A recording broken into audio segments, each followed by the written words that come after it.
All right, Will Bryant, welcome to the Hill Climber Show. Thank you so much for joining us. Absolutely. Pleasure to be here. Yeah, you were on my target list from early days. Oh, no way. I'm not sure if you knew that. No, Yeah. no, not a clue. Because I'd gotten the podcast started like a year and a half ago. And some of the themes I really want to touch on a little bit more in the show with the guests. Is design, especially obviously we'll get into your career and your artwork, but there's so much in cycling that is aesthetic and so much So much. and so much to talk about. Uh-huh. Yeah, so I just I've been thinking about this for a little while, and I'm very excited to have you here. Yeah, pleasure to be here. I'm excited. Cool. Looking forward to it. Good.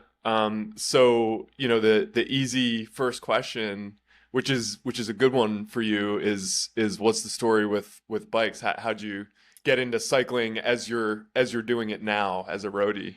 Great warm-up question. Yeah. Because bikes are really, really important to me at this phase of life. Thus, I think me being on this podcast in a way. I grew up, of course, as a kid riding bikes, had some dirt jumps by a lake near my house down the street. But cycling in itself as a sport was not something I really knew about, was aware of. There were some strays in Texarkana, Texas, that would be out on the road. Like it just was not a place where you would see that Yeah. often. And they were usually, I'm thinking of one in particular, it was like a triathlete. Okay. Owned a gym. I feel like that was the person I thought of when I thought of cycling. It reminds me of the movie Breaking Away. Just like haven't seen fields, like only one cyclist for, miles and miles and miles, and just fields and flat, and yeah. For sure. Yeah. I mean, there's some piney woods Okay. where I'm from. All right. Not a lot of hills. Right. There's only like a couple of neighborhoods or wait on the Arkansas side of Texarkana that you would have to like find elevation. But I had different people throughout my life. Jeremy Dunn, Gideon Sang, in the kind of the crew around them, they were notable people that like rode bikes, Okay. did other things, and those other things I was involved in, whether that was art or basketball. Mm-hmm. And I commuted a lot when I lived in Portland. Like that was, I moved there without a car Right. and commuted That's by bike. cool. And you put on the whole rain suit. I'm leaving a 4-hour contemporary art critique of grad school, really in the gutter, then literally in the gutter, and it's drizzling and 40. And was that like cathartic in a good way, or not so much? It allowed for deeper reflection. Right. Better art. Every single Right. evening that I did that, it was definitely like, why am I doing this? Both writing in this situation and why am I in school? And yeah, it was cathartic, I would say. But those two figures, like Gideon helped me get my first bike, which was a Soma And double cross. can you share with who these gentlemen are? Oh yeah, so Jeremy Dunn started The Athletic with his wife Julie and has worked throughout the cycling industry for years. Mm-hmm. Julie is an incredible cyclist, I think 14-time national champion out of France. No joke. Be like so cool. Yeah. I mean, all these things I kind of knew about but didn't grasp. And for the listeners, what's the Athletic? Oh, The Athletic is a brand that has exchanged hands, but they started, I don't know exactly when, but it was based in Portland, Oregon, and really hit the scene with socks. I think at the time, not many people were taking a lot of risk and doing fun patterns. Sock doping. Sock doping. All right. And it got massive. And then, but there's also Jeremy's interest in basketball. So the shop, when they had physical stores in Portland, there was this crossover, which was how we got brought together. We played basketball in Portland in a couple of different pickup games, and he would go ride for 60, 100 miles, come in and play basketball. I'm like, what are you doing, and how and why would you ever do that? And why are you also the person running the most on the floor? Like, completely mesmerized by the athleticism and endurance that it takes. And now that I've done some of that, I kind of might feel good to go for a ride and then do this other thing with younger legs. Yeah. Than where I'm at now. But we were playing basketball, but we wanted to do something together. So we did a basketball themed capsule collection through the cycling brand. And there were some cycling elements involved with that. And what year are we talking? 2011, 10 or Okay. 11, I think, somewhere in there. And yeah, and then Gideon is one of the most grounded humans I know on the planet. Remarkable photographer, just an incredible human. You're better for being around him. And he never forced the thing, but just like kept showing me things, and then like went with me to Eastside Pedal Pushers to get a bike. Nice. And that Soma was like, it fit in the, maybe I could make this a road bike. I could do gravel. This is kind of before gravel bikes were a bigger thing. Yeah. And I just had this bike for a few years, and I'd ride it here and there. Sometimes did Walnut Creek with friends. But it really wasn't casual, very Right. casual. I mean, I remember we went on a longer ride, which I'm assuming was probably 20 miles or something. I didn't have bike computer. Right. I just was like, And that finally would wearing have been a big day. bibs I had designed Yeah. for the first time on a bike, not just trying them on in the bathroom. And like, these are goofy. I'm never wearing them again. Why would I ever wear this?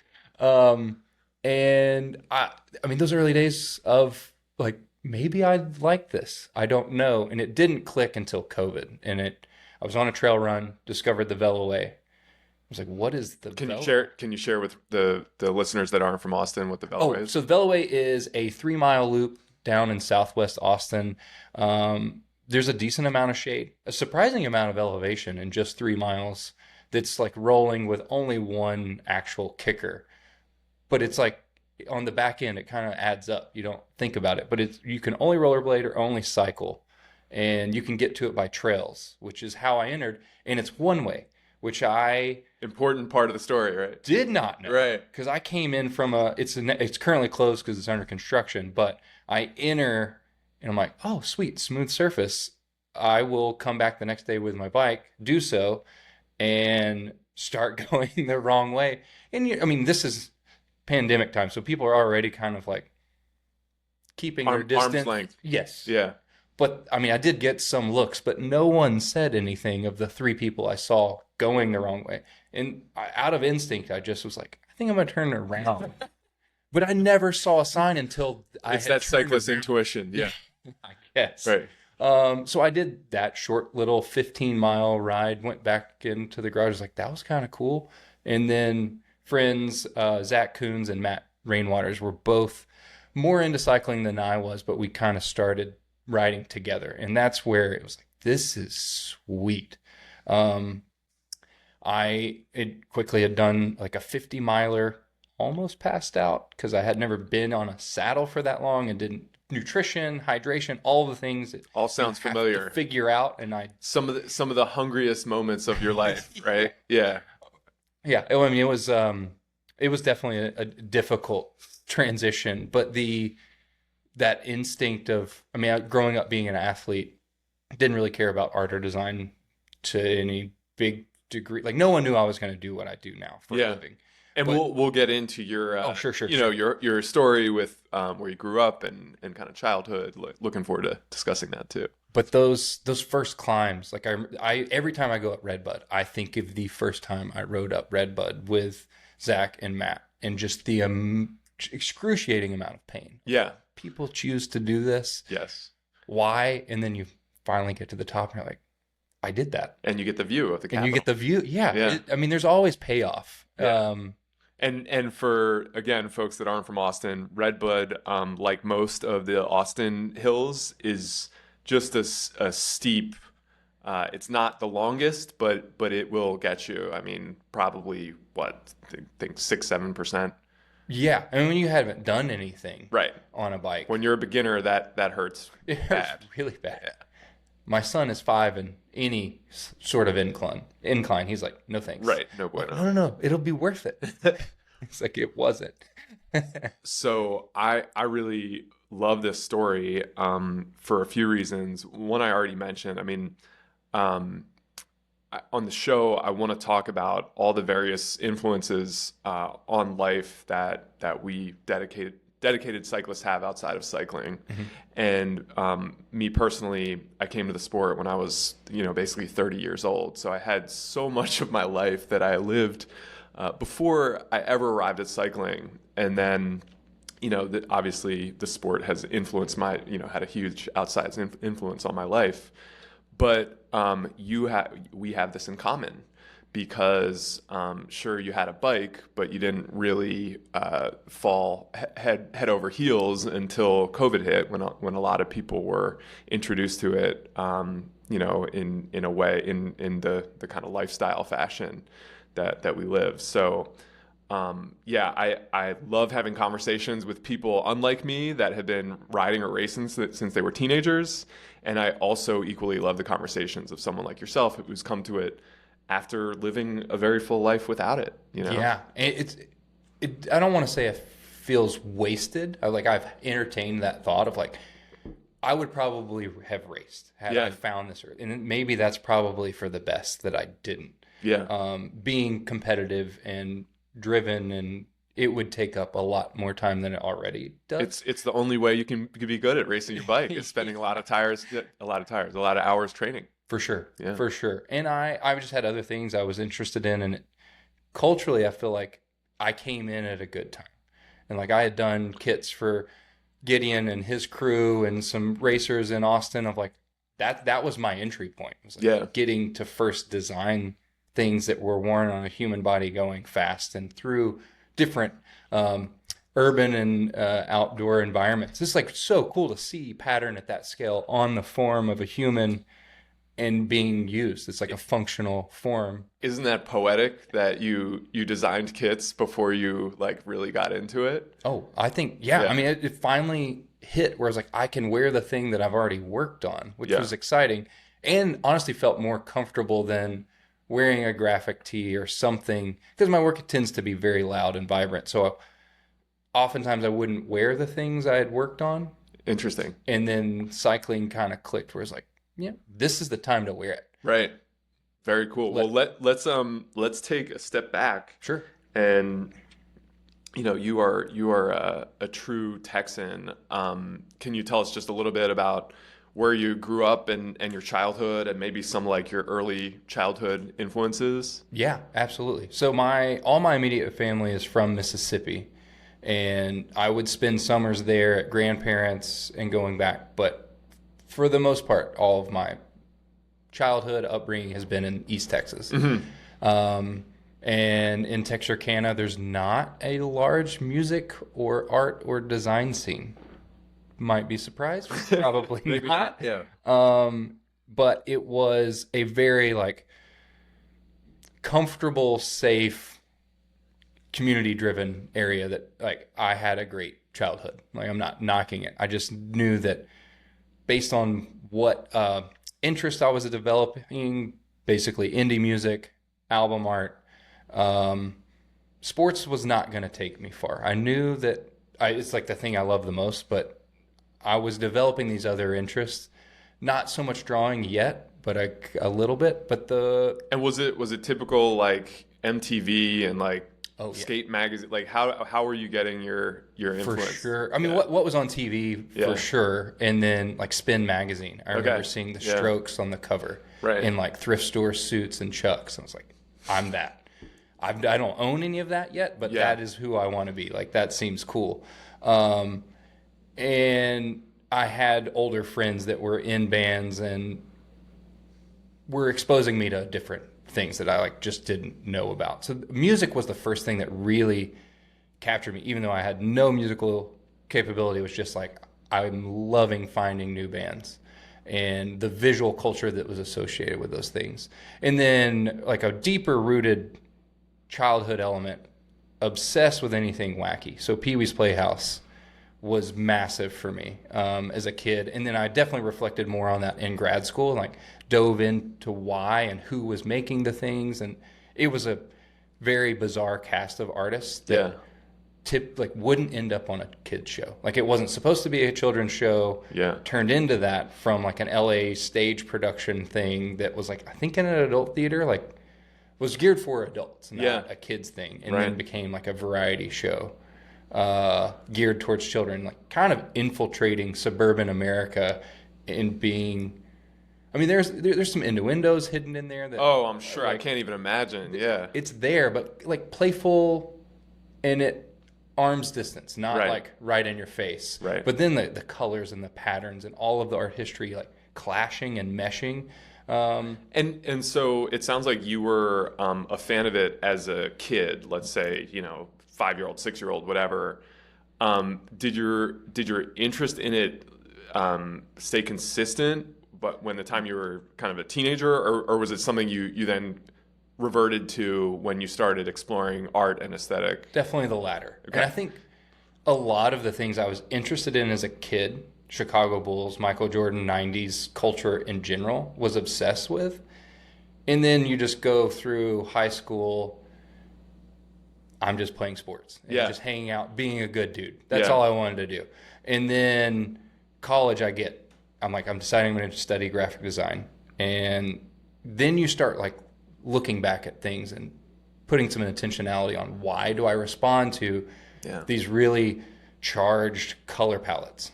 And then you dig around and find these influences like teal and purple from a 90s Charlotte Hornets starter jacket just resonates with you. Yeah. And you're like, it's the color. It's the like I had the if we're talking about the pullover, I had the Eagles mostly black, but Kelly green and the gray.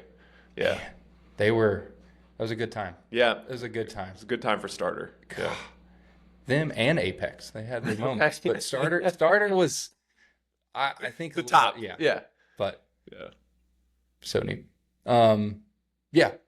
But so those interests in college, I kind of dug into a little bit more and then was revisiting some of those things with my mentor, Kate Bingaman Burt, who was then sharing like a fire hose of inspiration of like, you need to listen to this, you need to watch this. Cool.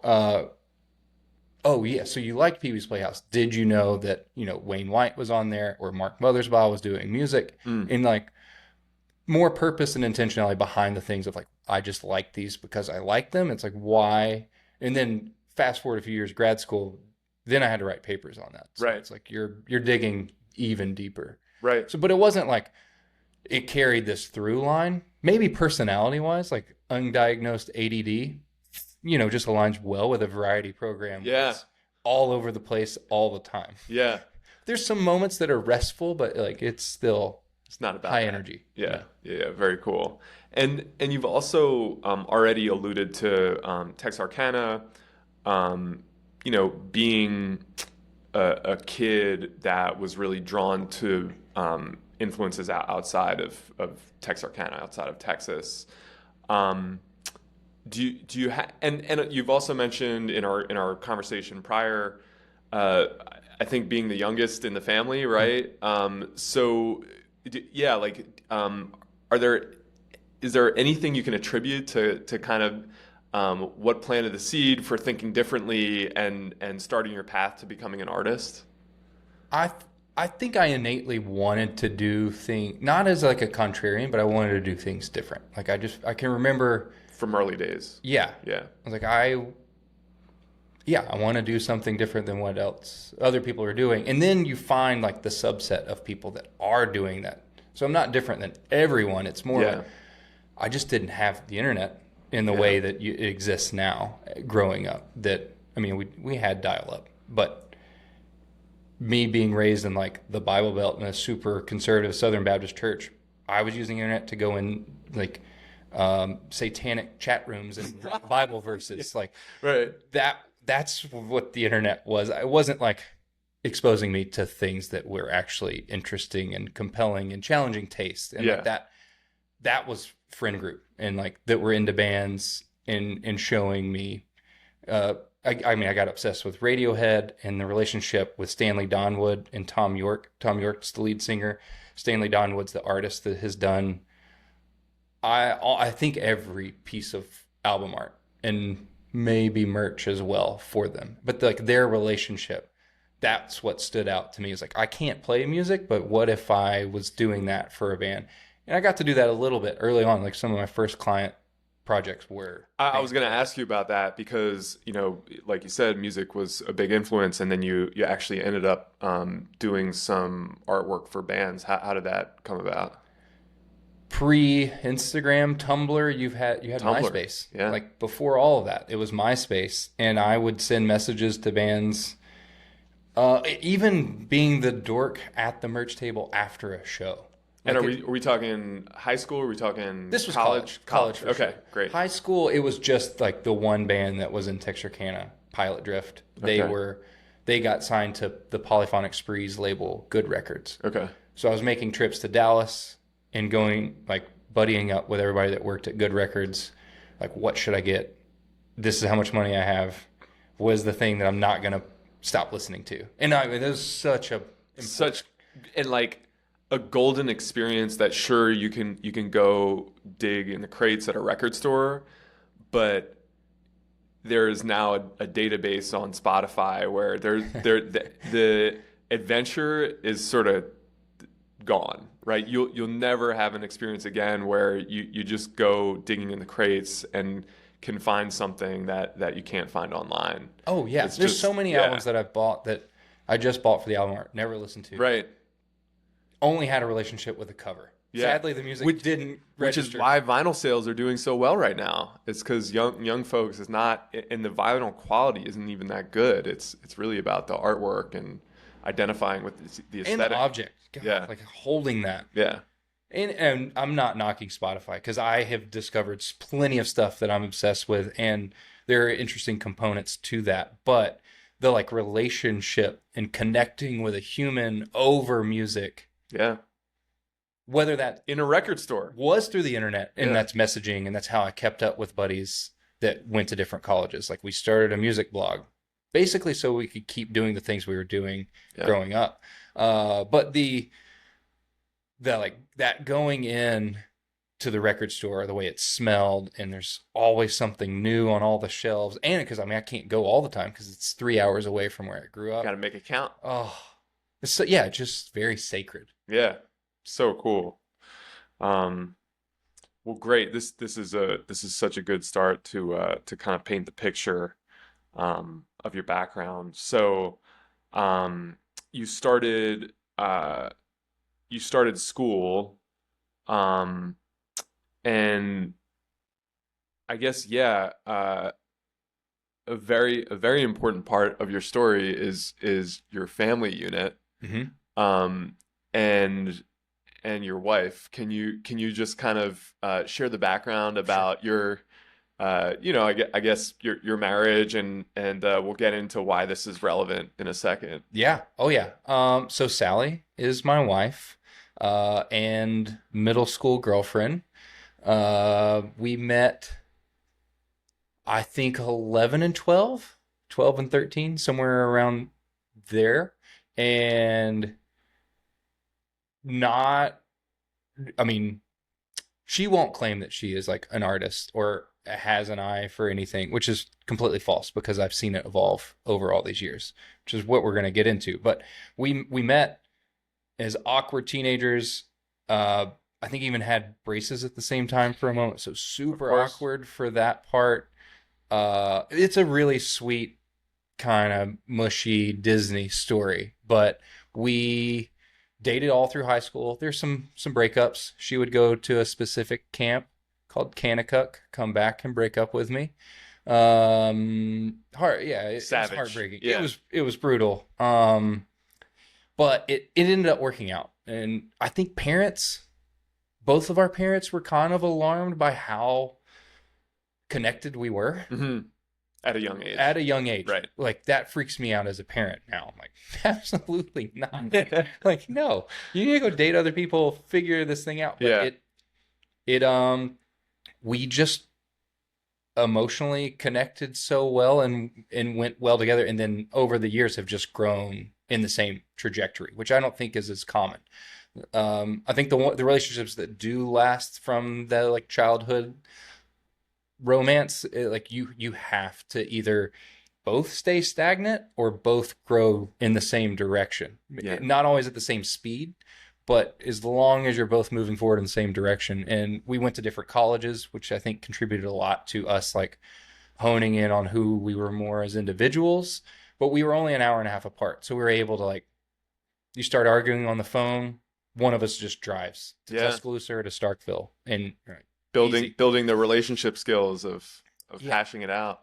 But we had complete trust in each other, and Yeah. even if we got put in situations that were, could put the relationship at risk, we knew that we loved and respected one another to make the right decision in those situations. So it's like Very, very unique, Will. Like, I think so. yeah. And and then as parents, like we align even more so, I think, because we have completely different interests, different personality types. And I think that kind of gets into, what you're asking and where you're seeing. It's like she compliments me in so many different ways and has evolved from a taste standpoint and giving me feedback creatively. Like early on, every time I show her something, it's not my favorite. Yeah. You're like, that's not helpful. I can't do anything with that as feedback. To now, it's like I share, works in progress with certain people via text or in person, and she's one of them. And it's often aligns with people that have trained eyes, high taste. Wow. It's awesome. Yeah. She's just seen so much and how far my work has come and what I'm trying to do and communicate. It's very grounding and humbling too. Like she always keeps humble for sure. Like Yeah. that is the biggest thing. My head can never get too big with her around, and Keeps you honest. the most endearing and like crucial way. So on this topic, what I wanted to get to is that, I think a lot of artists that are given room and resources to develop and grow and work on their craft have a patron. And my understanding of your story, and maybe you could share kind of your trajectory with going to school, going to grad school, is that she really was a patron. She was a partner during your early days as a budding fine artist. And I just think that's a beautiful part of this of your story and your artwork and your brand. Oh yeah, I mean the support both from her and her family and my parents especially, but her parents, like her father is like owns almost everything I've ever made. Mhm. Like massive fan. Is already a fan of too many college sports. But then I did a collab with my school in the same conference as Arkansas, his #1 team, even though he went to Baylor. But he bought like all the things. Yeah. Because I did. Showing the loyalty. It's so neat. Like he Yeah. doesn't need more stuff in his closet. And he's, a really unique, special human. So grateful for them. And that's just the same with my wife. And she got promoted to an outside sales position at the company that she was working at that took us to Portland. Speaking of grad school, I had applied, got in. And this was like a few years after undergrad, or This was 3 years after undergrad. okay, And we'd it's been pretty at soon after. Yeah, I didn't give you the full. So we left the deep South, Mississippi and Alabama. It's where we were both studying undergrad. Got married, honeymoon, moved to Austin. Grad school in Portland. My wife got promoted.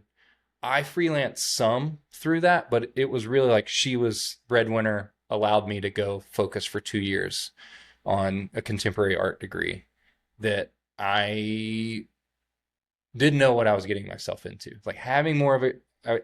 My BFA is in graphic design, and I primarily positioned myself as an illustrator leaving undergrad.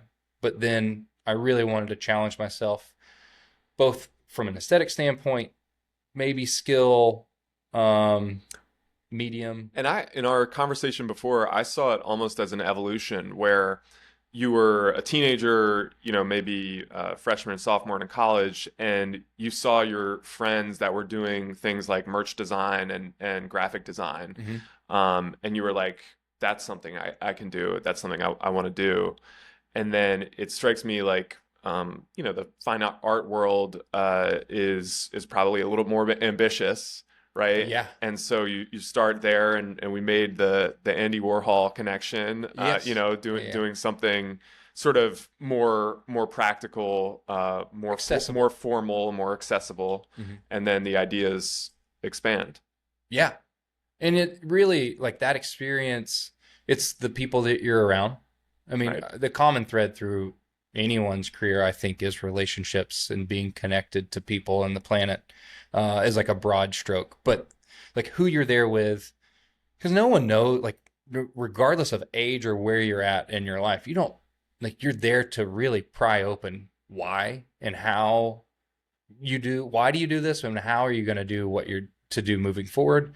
And then you just get inundated with a lot of new vocabulary, and you can decide whether that applies or you can use it or not, because it gets overly academic pretty quick, especially for someone that came in.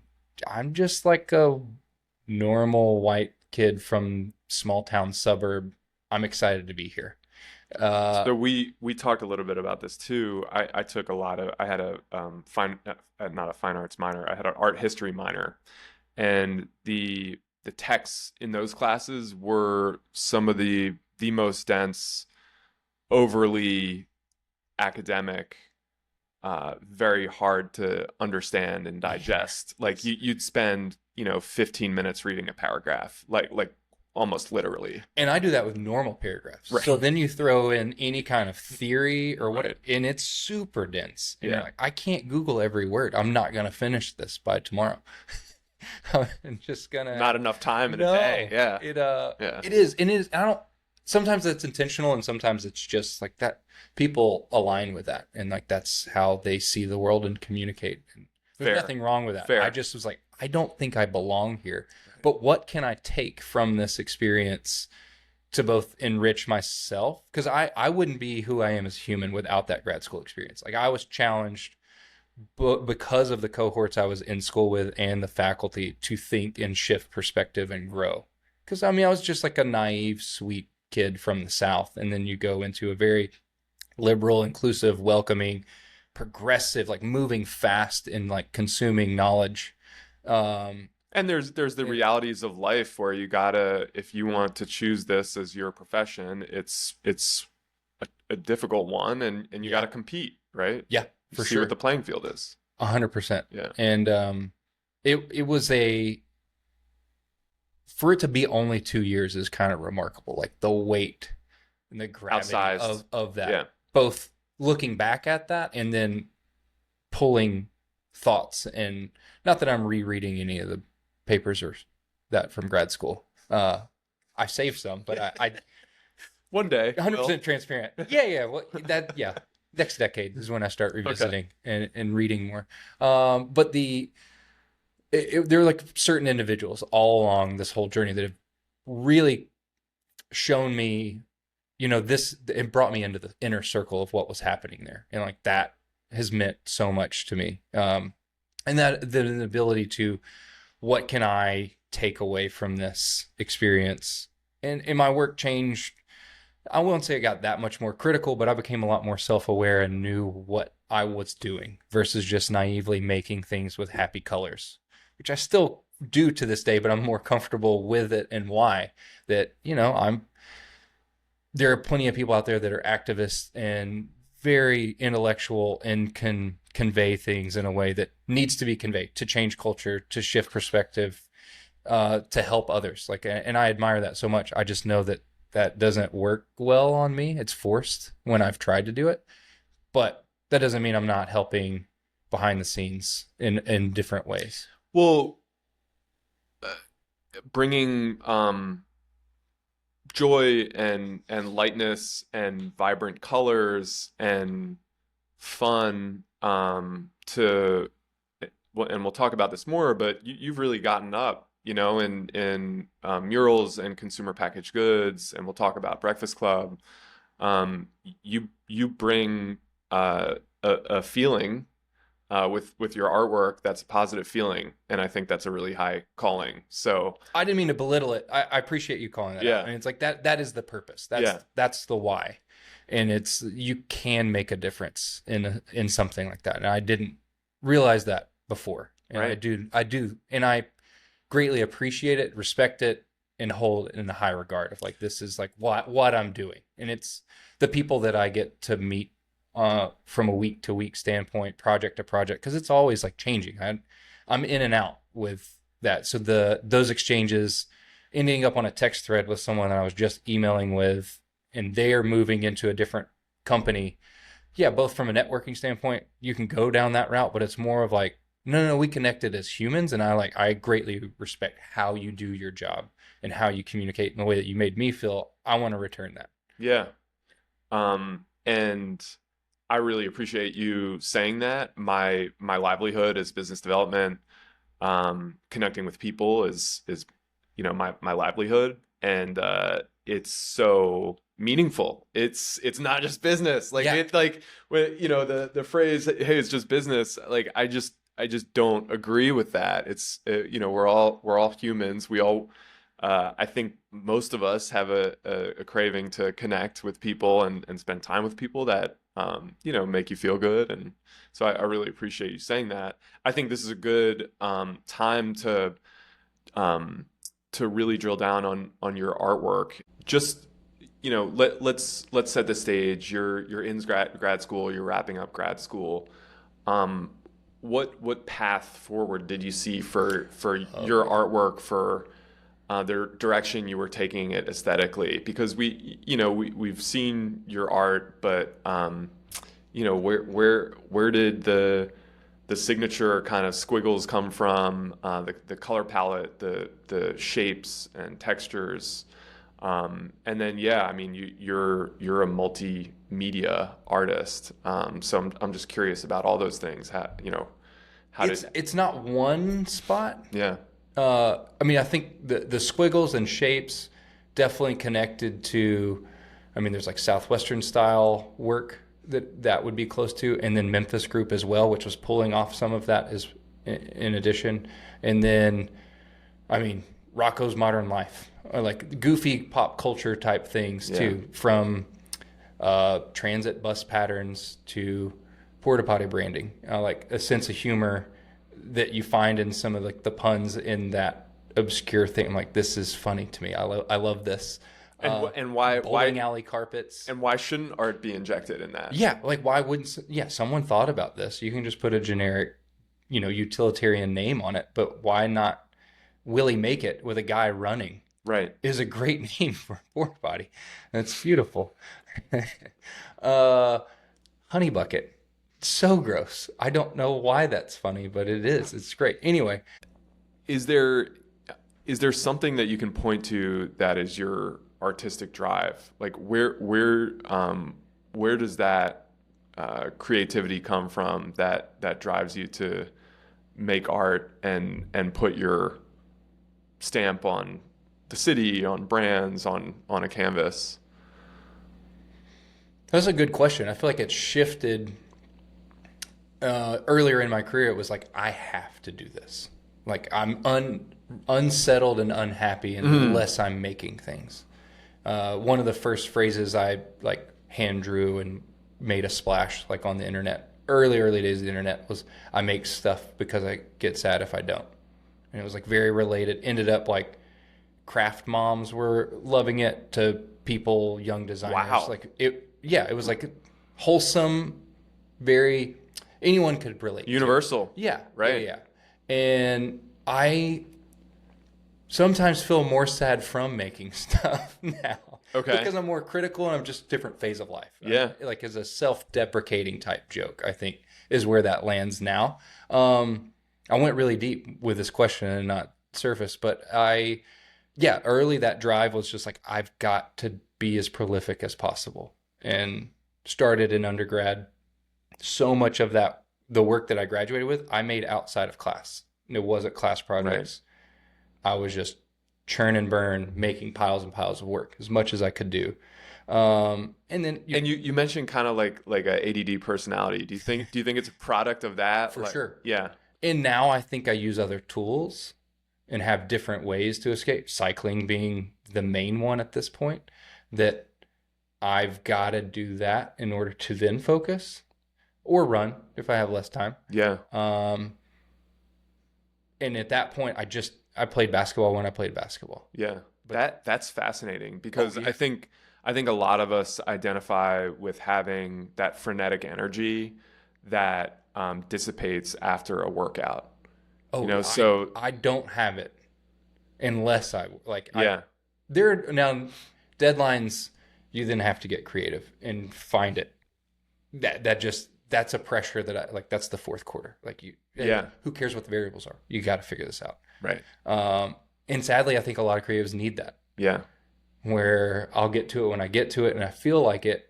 That's part of the process. Also, the human condition partially. Yeah, it's totally part of the process. Yeah. But isn't that fascinating that at first you were channeling that energy into output, and maybe not thinking about it as much.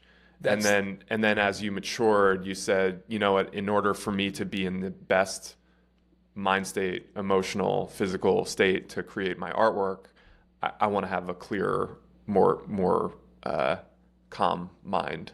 And I'm more inspired by being outside than I was at a younger age. Like, I think that is the other component to why I like trail running and cycling. And right. It puts you out there. And you see things, and then you feel things, and I want to then filter that. I also wasn't making any landscape-driven work, which because of cycling, has become a component of. Makes so much sense, Will. Looking at your artwork and the shapes and what you could take away from a bike ride around Austin makes a ton of sense. Yeah, and it's like I want that landscape body of work to feel like the memory of being there versus like actual representation of what that was. And it's like filtered in my aesthetic, and usually the memory is better than the actual. Yeah, moment, and we right? talked about riding bikes being fun and having a good feeling, and we talked about your artwork being similar. And it's chasing both of those things. Yeah. It's like the perfect group ride where you have moments of, I actually wish I wasn't riding a bike right now. Everything hurts. There is no joy. And that lasts, it depends on how long the cramping lasts. But you get to the other side of that, could be, and you still have 50 more miles to go, which is kind of crazy that you can have those different chapters within that amount of a ride. But the payoff is always there, and especially being with other humans. I feel like that the social aspect of it, which I know there's plenty of people that get into cycling to escape humans. And they go into the torture chamber and they just go, hammer the whole way. And like, I don't want to go on a group ride. I get that. I think, man, let's use this as a transition for Breakfast Club. Makes sense. Because my history with riding bikes over the last 10, 11 years is there are a lot of cyclists that are not social creatures that, for sure, sure they may ride in a group, but they're not really there to socialize and connect and build relationships. So can you give us the Breakfast Club sort of background story, how you and Grant and the others connected, mm-hmm. and how you became such a big part of the brand? Yeah, I went on I think it might have been the first Rafa ride in Austin. Mm-hmm.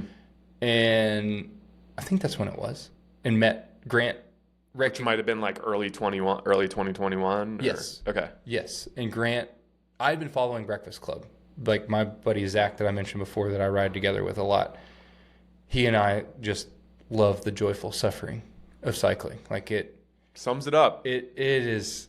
Oh, and we normally just do, like, he's always pressed for time, but we get like a Friday, go ride hills, and you're not trying to set any PRs or do anything, but you're just like really enjoying what pain up a hill is.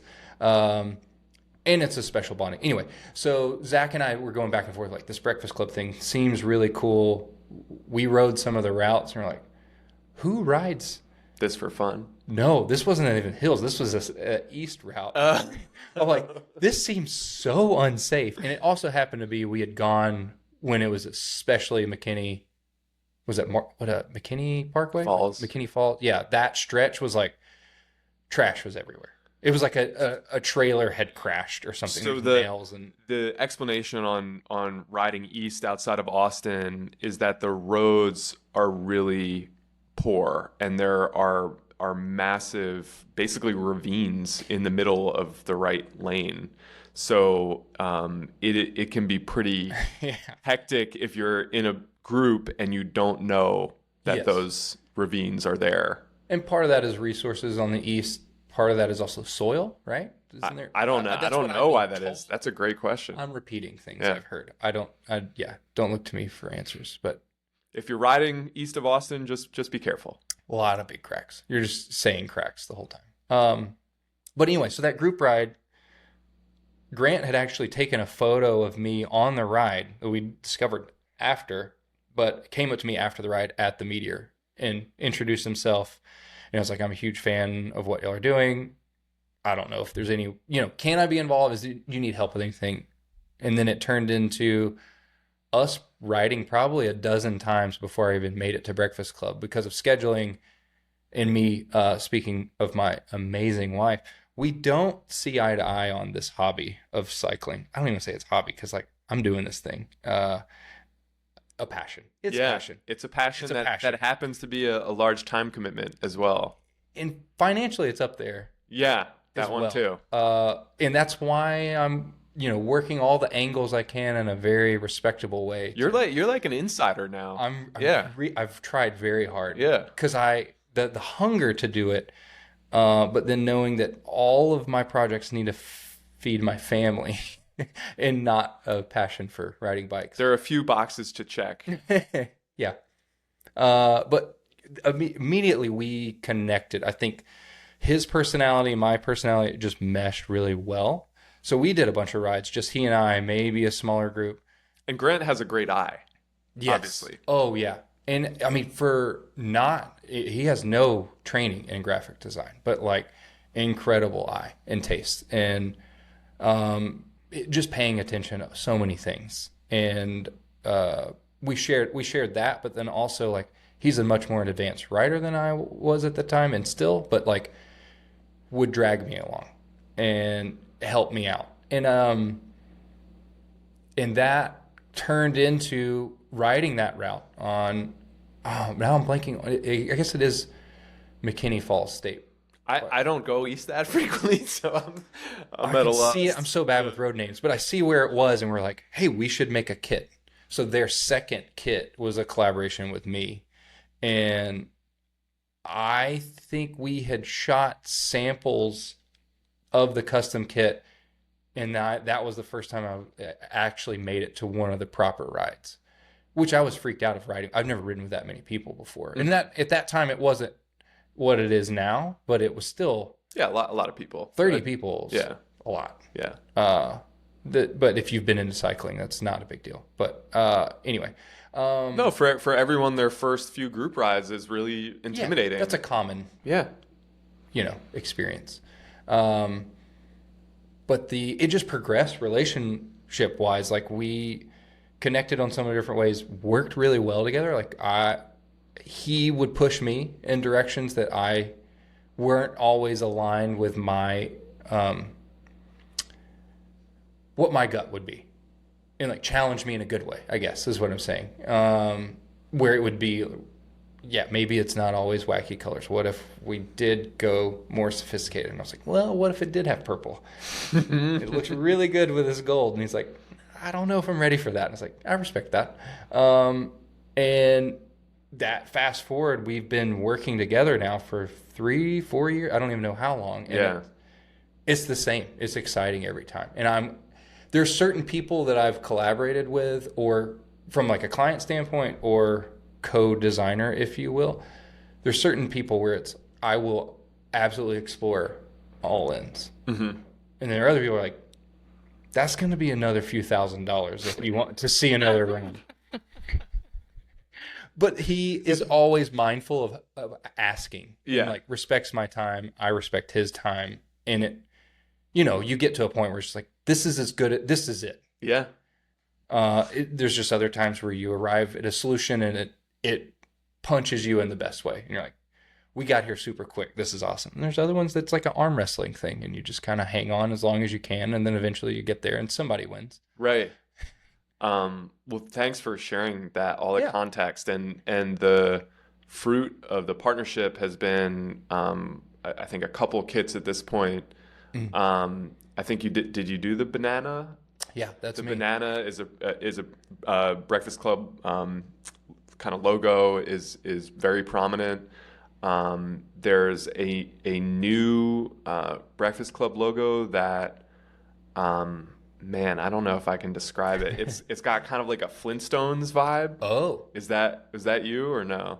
yeah. Wait, the Gravel Gang one? Yes. Yeah, Yeah. yeah, Yeah. yeah, Yeah. yeah. Yeah. I've got a range of styles. Like some of these were things that I used to do a long time ago, Mm-hmm. and then it's come back to like this seems applicable because Oh, that's so cool that you're pulling from your past aesthetic and applying it to. oh yeah, because I don't show.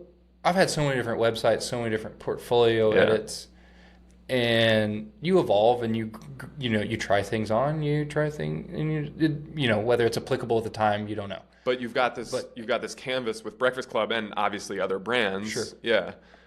Where you can try things out. Yeah, I think Andrew Figgenbaum wanted a Schoolhouse Rocks vibe, Right. so that's where that came from.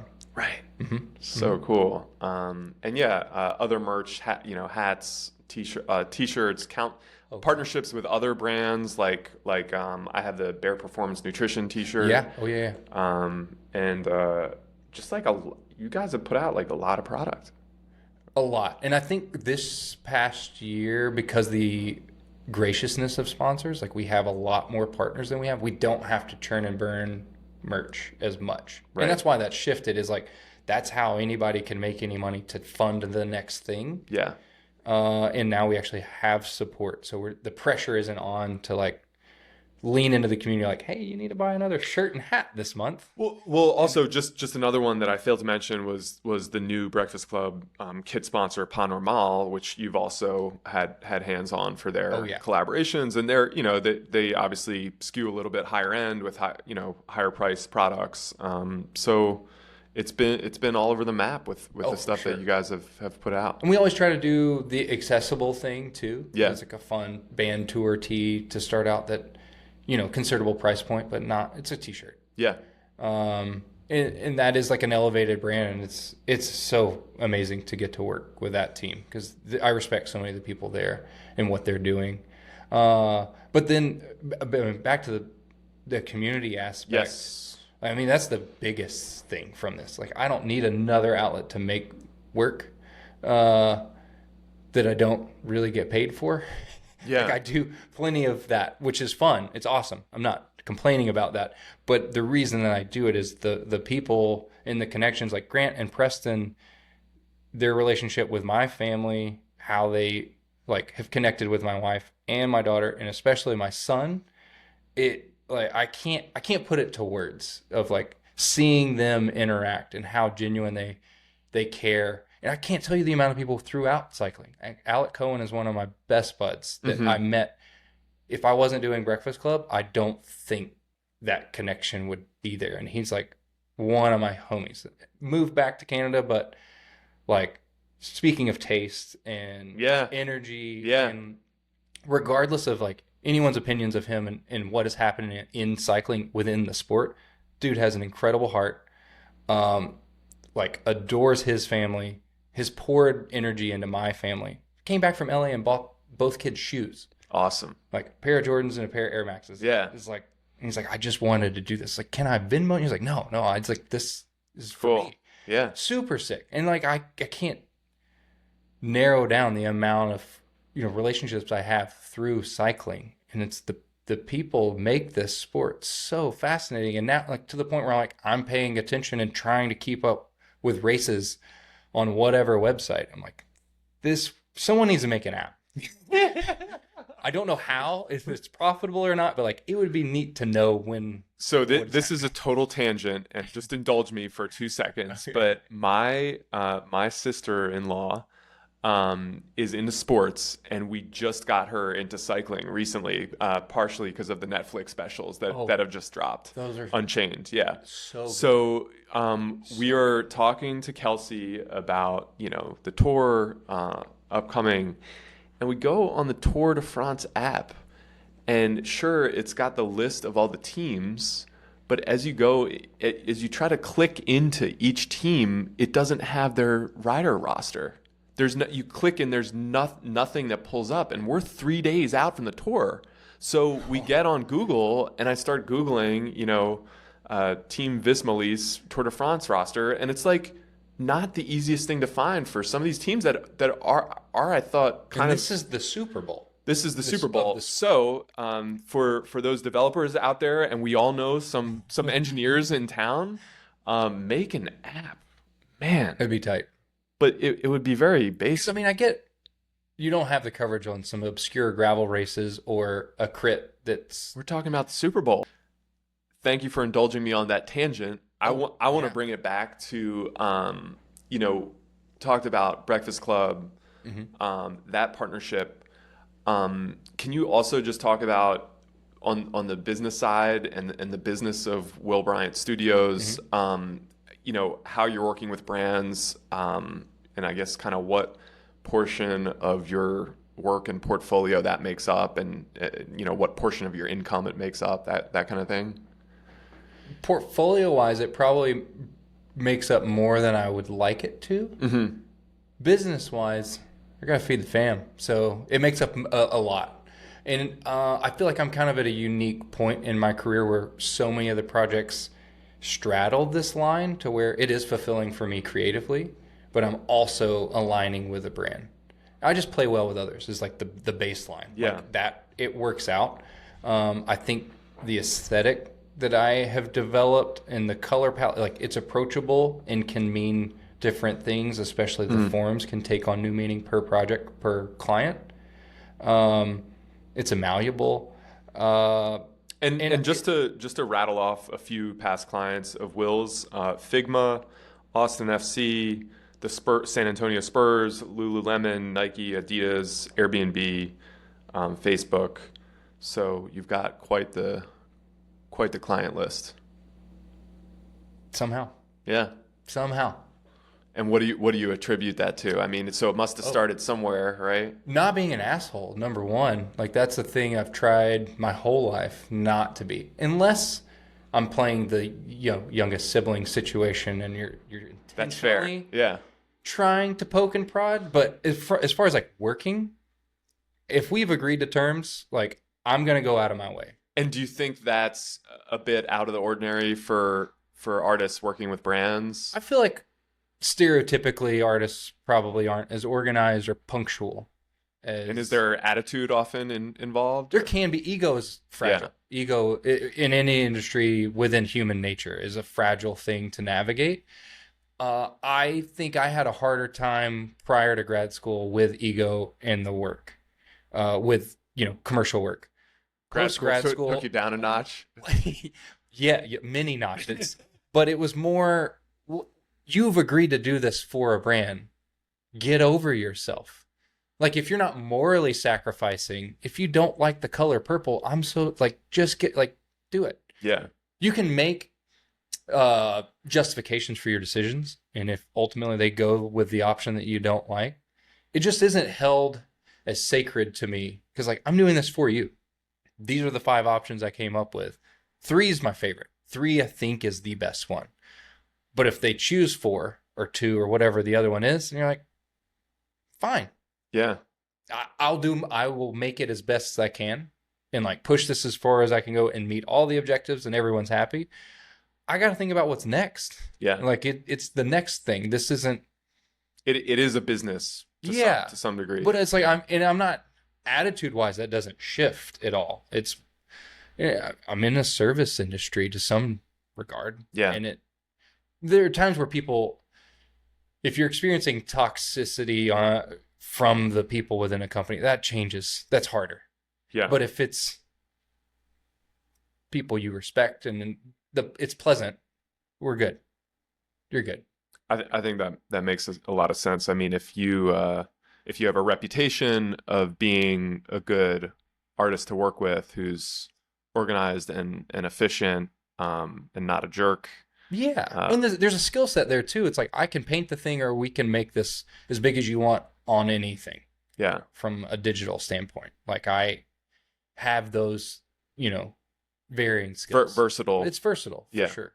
And as far as the process, is it typically what you described of providing broad, sort of differentiated options and then whittling it down in revision rounds to what the Yeah. client's looking for? And, I mean, I would say 95% of my commercial clients go through my agent, and Natalie does a tremendous job of like outlining, here are the expectations, here are the amount of rounds, additional rounds cost this much, this is when they will be delivered, Wow. all that sort of stuff. Yeah, so she's kind of a partner. Yeah. Yeah, and that's, I mean, it's been since 2015, into 2015.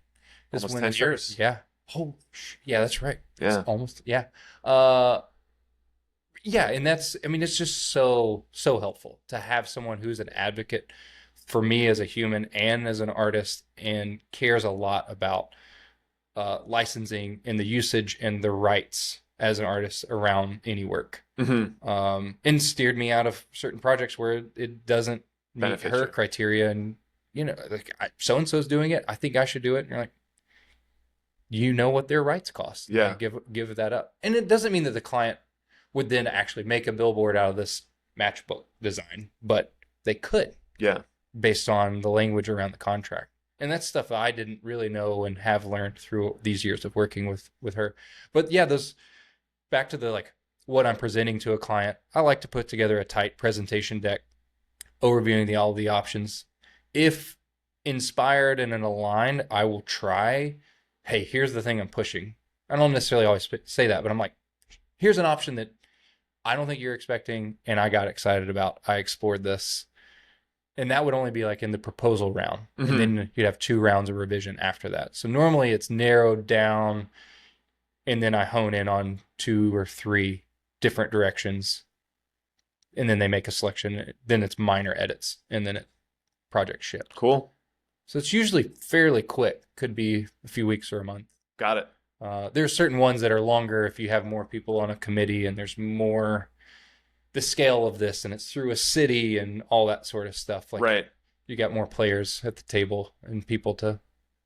So on happen. top of the brand work, can you just update us on other outlets, yeah, for your artwork and ways that you're creating? Yeah, I do a lot of commission works on canvas, and then we'll do residential murals as well, which that's really special. It's like someone likes my work enough to have Inviting you into their home. like that. I mean, I've painted someone's back patio. I've painted bathrooms. I love doing bathrooms. Like I have a friend, his daughter just thought I only painted bathrooms, and I love that. There's something like Pee-wee Herman about that, right? Like the Pee-wee Herman bathroom. For sure. Yeah. Oh yeah. He had this telephone booth thing that could change curtains and scenery. I've always wanted to have that as like my teleconference type thing. Anyway, that's a tangent. But one of my favorite artists, Amos Kennedy, is a letterpress printer. Makes really challenging, provocative, text-based work. He changed my opinion of the bathroom. Like I always like, you don't know where to put it, so you put the work in the bathroom. And he's like, no. The bathroom is one of the most special places. You're gonna see that every day. Anyone that goes there is going to eventually see this piece. Right. So maybe it's not above the mantle, but it's in the most common thing you'll see a lot of. Right. And above the toilet. It stuck with me. Yeah. Yeah. And then other things, whether that's like a Girl Scout thing or stuff for my kids. I do a lot of stuff for my kids. My last question is whether you think there are any parallels between your artwork, your process, and bike riding or bike racing, and we've talked about how you're inspired by the landscape, but I guess I'm talking more about the challenges of cycling and 100%. and your art. Yeah, I can make forced connections between any sport and art. I mean, because it all comes back to like mental fortitude. Yeah. And there are moments of any project or any ride where you're like, this is the greatest thing I've ever done in my life. And I'm so happy to be doing this. Two, I don't want to be doing this. Make it stop, whether that's a ride or a client project, or I hate what I'm making right now, which is the worst feeling Hmm. that I encounter more often than I used to. Um, so that you hit that incline of negativity, how do you work through it? And how do you like the irony is I'm using cycling to work through the art problem, Right. and then everything else in my life as well is like Yeah. getting ironed out and addressed. Whether that's a solo ride or the group ride just feels more restorative and physically challenging. I feel But like there's plenty of parallels there. Like yeah, journey, yeah. chapter, there's parts of the ride that, aren't challenging and you're coasting behind a wheel. I I'm uh comfortable in that draft. I appreciate what you said about sort of the juxtaposition of like that high that you get, as well as the challenge that you get when you cramp, or when you hit a wall, when you know Or your legs are just run out of trash. it, They're not even and how cramping. they can really be back to back. I mean, they can be within a few minutes of each Yeah. other, and also, how fulfilling it is when you do get over, that hump, that challenge. So they're all interrelated, And I think right? they all come back to how much positivity can you put out. It's like less about the watts and more like what is your outlook on the situation. That is going to make the difference. That's what I'm trying to teach my kids. And like bad stuff's gonna happen, but how do you deal with it? How do you process it? Yeah, Sometimes you can't say time out and I got to get on my bike to fix this. It's like you're in the moment. What do you do? yeah. Uh, I think that's a great lesson for your kids, but a great lesson for anyone. fair. Yeah, yeah, yeah. Well, thanks a lot, man. Oh, As I said, absolutely. this I'm like on a high because this was really, we covered so much that I wanted to. So I really appreciate you. We only covered things I was into, so this was great. All right, man. Well, Thanks. thank you. Yeah, thank you for having me. Yeah, yeah, Been a yeah. blast. My pleasure.